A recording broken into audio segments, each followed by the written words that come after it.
All right. Al controversial pastor James David Manning, en un show que él tiene, el Manning Report, el hombre dice que Starbucks le pone semen al café. I inform you that the Sodomites led a protest against our church this past Sunday. Several members of the Pennsylvania Oath Keepers came up. You know, the fellows that was with us out there at Gettysburg. Well, we had a special meeting this Sunday here at the church, and they came up and we were meeting, and someone informed me that the Sodomites were outside of our church protesting. So we went out and took a look, and they had a big bucket of Starbucks coffee and all kind of other Starbucks paraphernalia with them. And they were all shouting, "Stop the hate now." They said that this church is a hate church and that I'm a hate preacher. But you remember that last week we appeared in several major online news services, Huffington Post being a major one, The Inquisitor being another. What else? Gay Star News, I think, was one. And it was just several papers wrote articles about us because we had stated that Starbucks is ground zero for Ebola.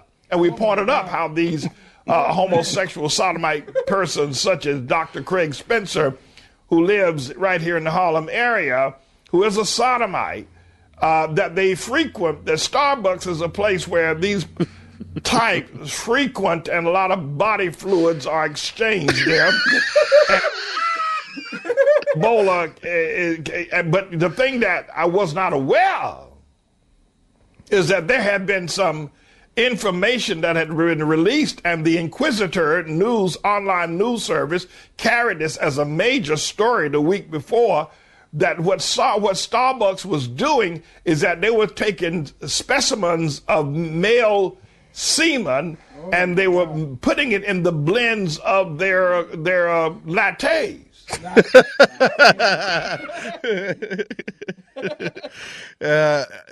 Yo no sé si Starbucks le va a subir el precio, se lo va a bajar, pero de todas formas, yo estaba buscando si había algún otro medio informativo que dijera eso y no lo pude encontrar. So vamos a hablar con el hombre que habló de eso, Pastor Manning. Está en la línea. Pastor Manning, good morning. Thank you for talking to us. Good morning. How are you, sir? I'm good, Pastor. Now, I'm very curious about this because I was looking to see if any other media had this news story, and I could not find it. Do you think that would Starbucks had they said anything about taking legal action or something? No, they've decided it would be in their best interest to try to let this event die because the publicity would probably crush their operation. So really? They've not pushed it any further. No, they have not. Yes. Why? Do you think Starbucks and the Ebola thing? Do you think Starbucks is really taken as some kind of center of reunion for people of sin? I don't know. You know what I'm saying? Like a meeting place for people who are. Well, sinning? I mean, I think that I've not suggested that, but certainly that is that's pretty obvious that people of a certain ilk or type or mindset like to congregate at places like Starbucks, as certain types like to congregate at other kind of watering holes, whether they be bars or nightclubs or whatsoever. Starbucks is a kind of a social meeting place for a certain type, mainly sodomite. I wouldn't doubt that there's semen in bars. That may happen. People get drunk and all kinds of things happen. But it's weird to say that Starbucks put semen in their coffee. I mean, why would a company do that? Well, I don't know if you are aware of it, but when Coca-Cola first launched its products over 100 years ago, they launched it with the putting in actual cocaine from the coca leaf. But it was illegal at the time. Well, no, it wasn't legal. It was found to be illegal, and the Food and Drug Administration ruled against it, and they had to stop doing it. They eventually did, but when Coca-Cola started, it was actually sold at the pharmacies, apothecaries. They went, okay. I'm sorry. You're right. No, you're right. Yeah. So the fact that Coca-Cola could put cocaine in their soft drinks or hard drinks or whatever, why is it so impossible to think that Starbucks would inject semen into their lattes. Well, I'm just saying that today people are very litigious, and anyone who take a sample of their coffee and take it to a lab and find semen in it, that's it. That's the end of Starbucks. Yeah. You know. And what would be the reasoning for them to do that? What's the specific reason? Why? And they will know about the taste. Yeah. Why would they do that? What would be the reason? The reason would be because it gives a special flavor to the latte. I would say definitely though. First of all, you know, sodomites love semen. You know, they love to ingest it. They love that. You know, I don't know. In the meantime, you made me switch to Dunkin' Donuts, but I'm just just in case. You might be safe at Dunkin'. Yeah, that's right. Do you think is it some kind of retaliation or something because the people that were protesting were serving Starbucks, and that's why you decided to come out with this message? No, the protests happened as an afterthought. But no, I was able to discover that that's what the Starbucks was doing, and of course, when I was able to, then I broadcast it as I did. Now, no, it's not a retaliation. And you know how it is. These companies are really powerful. You don't think really they're going to come after you or the church? Trying to at least make you not say anything else about this. No, I mean, I've been on Jon Stewart, I've been on Jimmy Kimmel, I've been on several major television broadcasts, and they haven't said one word about this. I mean, were they, I'm sure they realize it's better for them to hope and pray that this will die. It's not going to, but they are praying that it would. Otherwise, it'd be disastrous for them to come after me. And let me ask you this. Minorities, like Magic Johnson, own most of those, Starbucks. Well, Magic Johnson is a sodomite also. What? I said Magic Johnson is a sodomite also. Why do you say he's a sodomite also? Explain because of his one. party lifestyle and stuff like that? Well, first of all, he has AIDS. That's one thing. Well, That's no. not. He was HIV positive. It was never proved that he had AIDS. Okay. Well, listen. He got it because he's a sodomite and he does it in the rear. That is the magic, and everybody knows. Well, he said he stopped. he said once he found out he was HIV positive. He said he changed his lifestyle. I mean, would that have some kind of value? He hasn't stopped being a sodomite. And by the way, I think he owns the Starbucks right here in Harlem on 125th Street. I think he a couple of doors from where I'm at right now. I'm on 123rd, and his Starbucks is on 125th. So why would you go against somebody that's trying to make your community better and give jobs? Hell, Magic Johnson. Whoa. Magic Johnson is not trying to make the community. Magic Johnson is trying to make his life better. He's not trying to make the community better. Let's not start spreading that lie. Harlem is not better because of Magic Johnson. He's not giving jobs. What? He's not giving jobs to the people around that area. He's not, not supporting the people by giving them jobs. Absolutely not. I mean, in the jobs that if he's giving any jobs to anybody could get them. That they would be working in a place probably better someplace else. Magic Johnson does not help Harlem in any way whatsoever. And by the way, Magic Johnson is just a front for a business corporation that uses his name like a mascot. Yeah. He has nothing to do with the day-to-day operations of businesses here in Harlem or any place else across America. He's just a mascot. He's just a front man. Okay. That's all he is. Magic Johnson's no businessman. Okay, he's a billionaire who owns a baseball team. He's just a front man. Really? Well, absolutely. Absolutely. What would a guy like Magic Johnson, for example, what kind of changes would he have to make? What kind of person would he have to become in order for your church to say, okay, this guy changed. This guy is he's not a sodomite anymore? Well, let me ask you a question. Listen, I'm here in Harlem, right? Yeah. The unemployment rate here in Harlem is 54% for black men. Well, hold on. 54% for black men.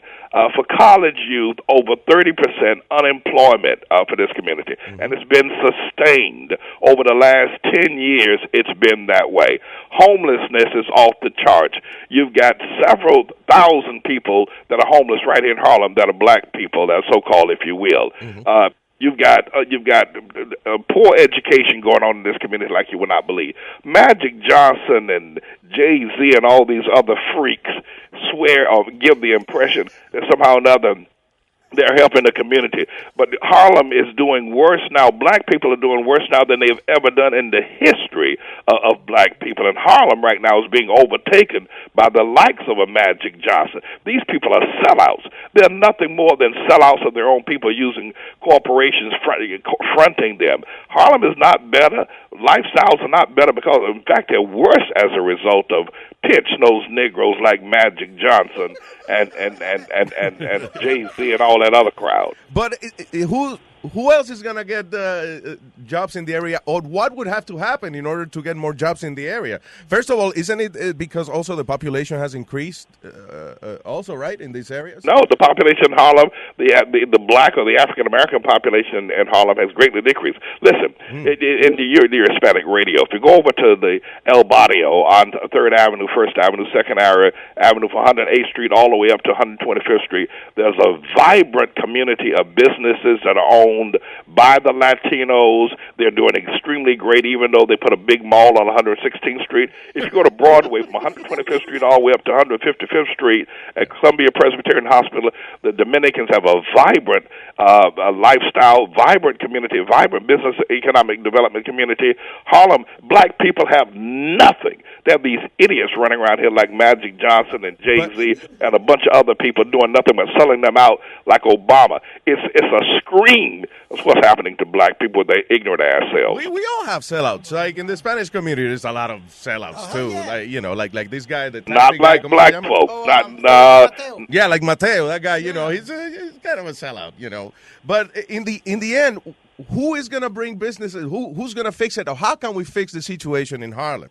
Like, for example, what would you do if you were? First of all, we need to acknowledge that the present situation is a ripoff. That's the first thing. Because if you keep taking a medication that's not going to do you any good, then you're not. It's not doing you any good. Rather, so your first move would be to expose people like Obama, Magic Johnson, that entire crowd as being frauds, ripoffs, and look at the dynamics of what has happened as a result of their presence. Take them out of business, expose them, and then put in place a plan that will actually work. Look at what the problems are and why these problems are existing. Because black people have this mindset of dependency. They love food stamps. They love government programs. They love government subsidies. They worship the government, and so that's their problem. They have to be told that. They have to understand. Listen, you got to get up. You got to go to work. Black men have got to stop knocking up young black girls and filling them full of babies, and then running off with their pants down, dragging behind their ass. They have got to begin to understand that they're their own worst problems, and until that has been explained and expressed, Magic Johnson would never say anything critical of that. That's where you got to start. We need to get rid of these people like Magic Johnson, Obama, and all. So wait a minute. How come you don't run for office or something and make a difference? You say you want to make a difference, so why don't you do something to make a difference in your community?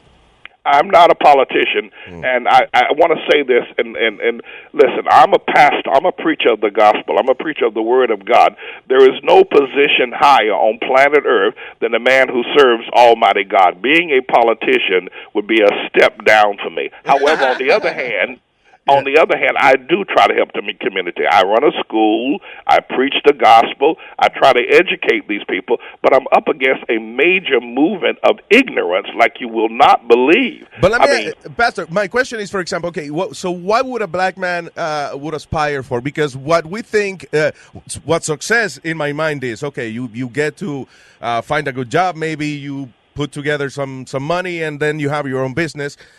In the end, these Starbucks, these big corporations are probably the goal of every man, including the black man. Hey, I would like to be part of that club where Magic Johnson is, that I own a whole bunch of businesses.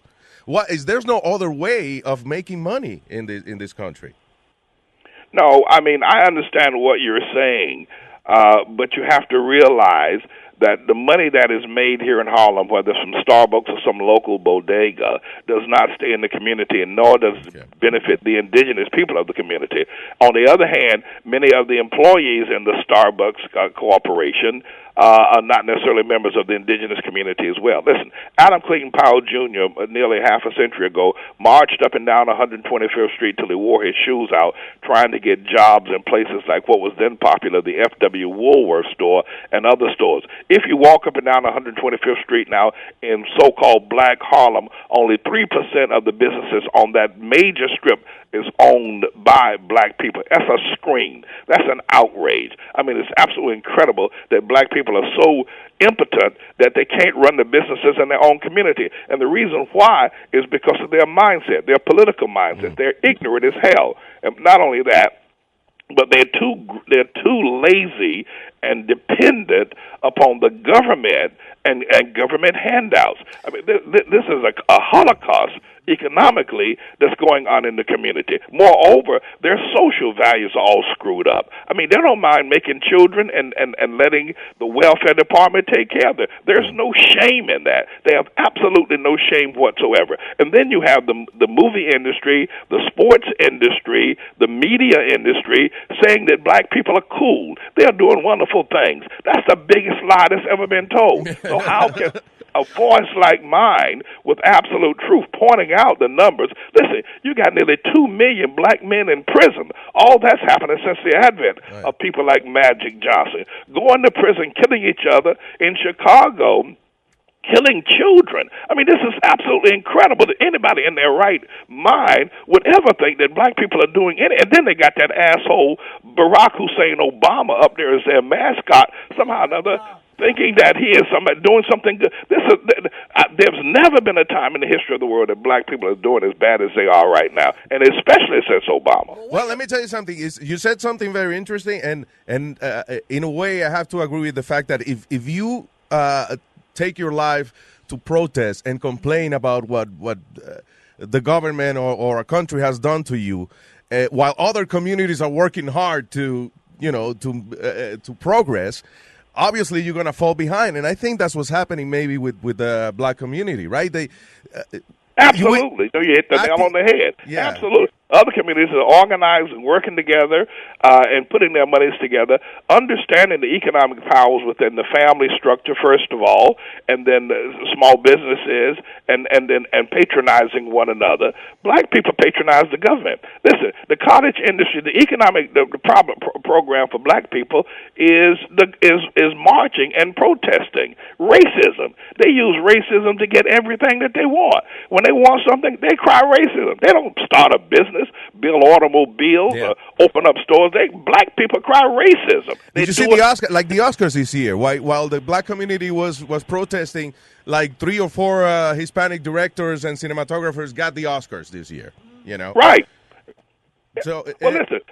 I mean, it isn't that black people aren't in movies. I mean, racism is how they do everything. They're not interested in hard work. They're interested in crying racism. People like Al Sharpton, Jesse Jackson, they're their leaders. They're their business economic development leaders. And so, we need an entire mindset change in this nation regarding the way black people think. It is obvious by their lifestyles, their communities, that their thinking is screwed up and screwed up badly. Quick question about President Donald Trump. How would that scenario play out? I think it'll be a great scenario. I think America, has been rigged politically. The game is schemed to help those at the top or to profit those at the top. The American political system has been rigged for quite some time. It's a sham. Your votes don't count. People do what the hell they want to do. Big banks like J.P. Morgan Chase and others do all kind of criminal activities. They wash money. Nobody ever goes to jail from the banks. I mean, we've got a messed up political system in this nation like you will not believe. We need a revolution, and Donald Trump is talking about that. The problem is one man can't fix the system. It's too big. I think the problem is you could have the best ideas in the world. Once you get to Washington, Washington's going to pull out their penis and say, no, you know what? We have it much bigger than you do, Yeah. Well, you're right about that, and I understand that clearly. But there are some Achilles heels in the present political system that can tumble the entire system. It will throw America as a nation economically and politically into a tailspin, and that we go through several years of rejuvenating ourselves. But that, such as Barack Hussein Obama. I mean, there's enough stuff on him and Hillary Clinton where it exposed and brought before the courts, like they do with you and I, if we commit criminal activities, that would stop the system dead cold. I mean, it's feeding off of the fact that you've got people like Hillary Clinton and Barack Obama and others at the top that need to be prosecuted for their criminal activity. And if it did so, you'd bring a whole lot of other criminals to prison, and it would start an area, or at least a program. That's what they would probably say. That's what being connected is all about, baby. Absolutely, absolutely. Pastor Manning, we may disagree on many points, but we thank you for talking with us, and you do make some very valid points. And let me tell you, I don't see anyone else in the black community saying the realities that you were talking about here. They don't. And what's worse, what really breaks my heart is that those that are in so-called leadership, they understand this clearly, but it's not to their profitability to express this, to wake the people up. They just keep pimping the people. Yeah. Politicians pimp black people like 42nd Street hoes. It is awful that this is going on, that they have no sensitivity, a love for the community. It's some mass patronizing of the community, basically. So I'm saying, why don't you make the difference? You're complaining about all these things. Stand up. Well, he is trying. So stand I'm up standing up as tall as I can. But people are laughing at me. I mean, I'm standing as tall as I possibly can every day. I guess because the thing, some of the extreme things you have to, like the Starbucks thing, it has. I mean, we have to laugh because it's funny. But these other points you make are very valid and very serious, I would say. So I guess in my mind, hey, he's not right about these things, but he definitely has a good point on others. That's that's democracy. He won me over. There you go. He won me over. There you go. Pastor Manning, thank you for talking to us again.